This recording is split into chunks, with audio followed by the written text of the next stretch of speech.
Alhamdulillah wassalatu wassalamu ala Rasulillah nabiyina Muhammadin wa alihi wa sahbihi wa man walah. Asyhadu an la ilaha illallah wahdahu la syarikalah wa asyhadu anna Muhammadan abduhu wa rasuluh, amma ba'd.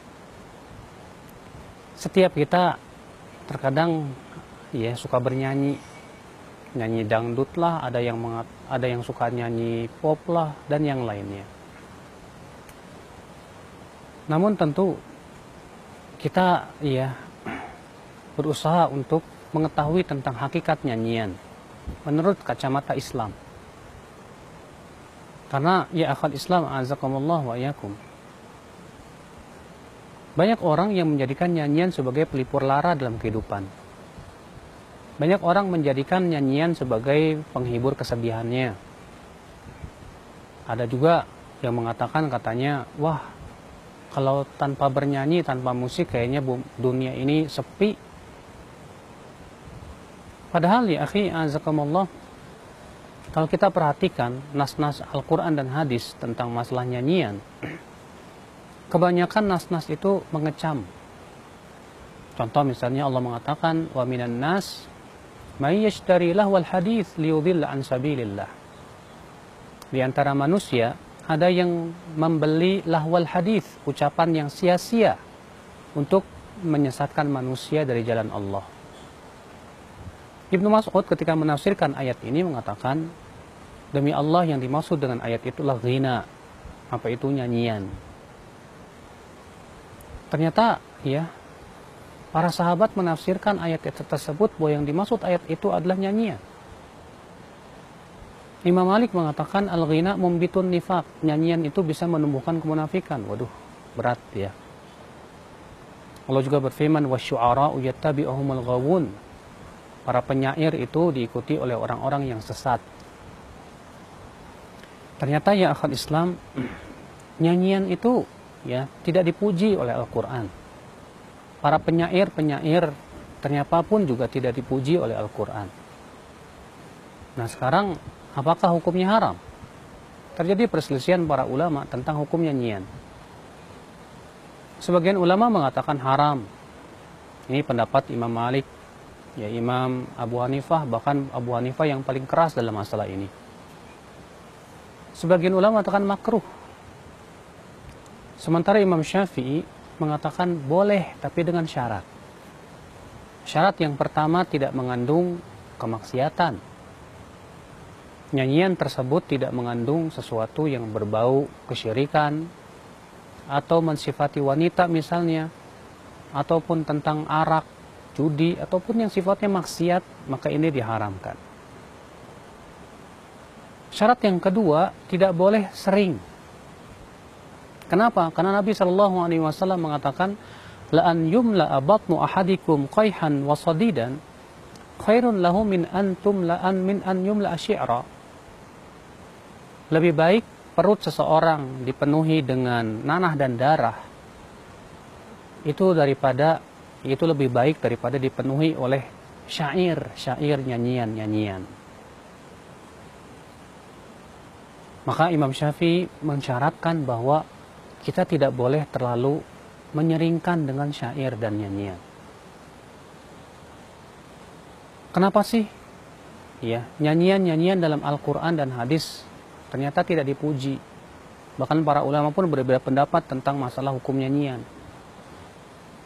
Karena akhi, kita sebagai seorang muslim harus lebih banyak untuk fokus kepada memahami Al-Quran dan hadis. Karena Al-Quran itu sudah cukup sebetulnya.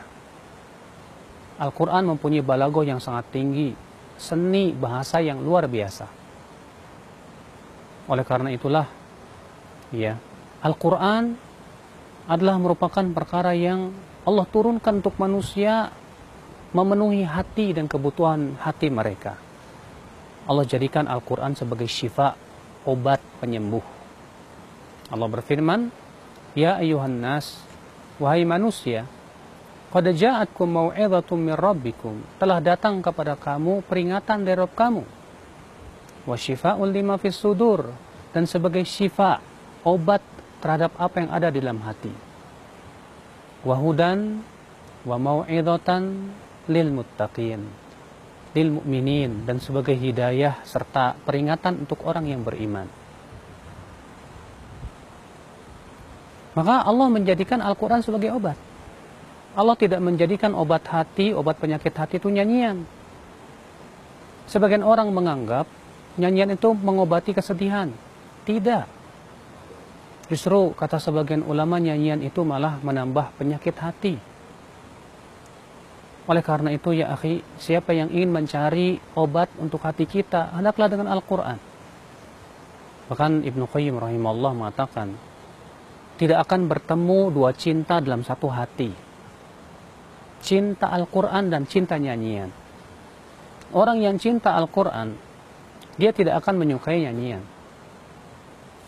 Orang yang mencintai nyanyian, dia tidak akan menyukai Al-Quran.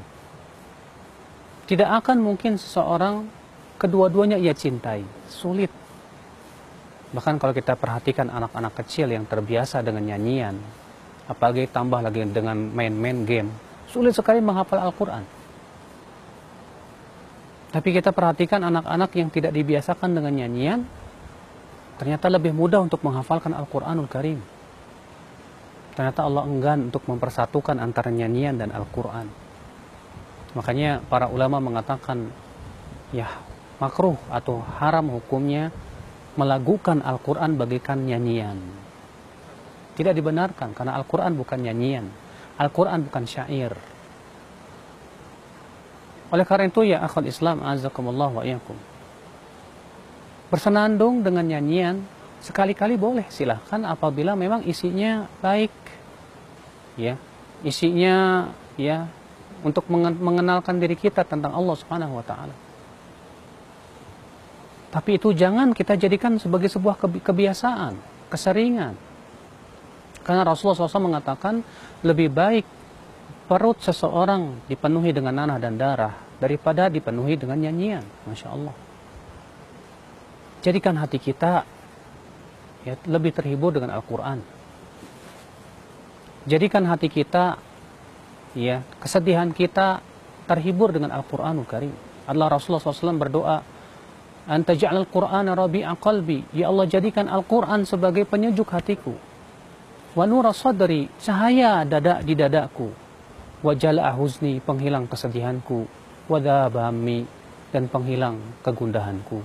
Itu doanya Rasulullah SAW. Jangan sampai seorang mukmin, ya, dia bisa menangis ketika mendengar nyanyian, tapi tidak bisa menangis dengan Al-Quran. Jangan sampai seorang mukmin ketika sedih, ia hanya bisa mendengar nyanyian. Allah mengatakan, awalam yakfihim anna anzalna alaihim kitaban. Tidakkah cukup bagi mereka bahwa kami telah turunkan Al-Quran kepada mereka sebagai pelipur lara tentunya, sebagai penghilang kegalauan tentunya. Maka siapa yang tidak dicukupkan dengan Al-Quran, sungguh itu musibah bagi dirinya. Semoga ya kita menjadikan Al-Quran lebih kita cintai daripada nyanyian, ya akhwat Islam. Subhanakallah bihamdik, asyhadu an la ilaha illa ant, astaghfiruka wa atubu ilaik. Wassalamualaikum warahmatullahi wabarakatuh.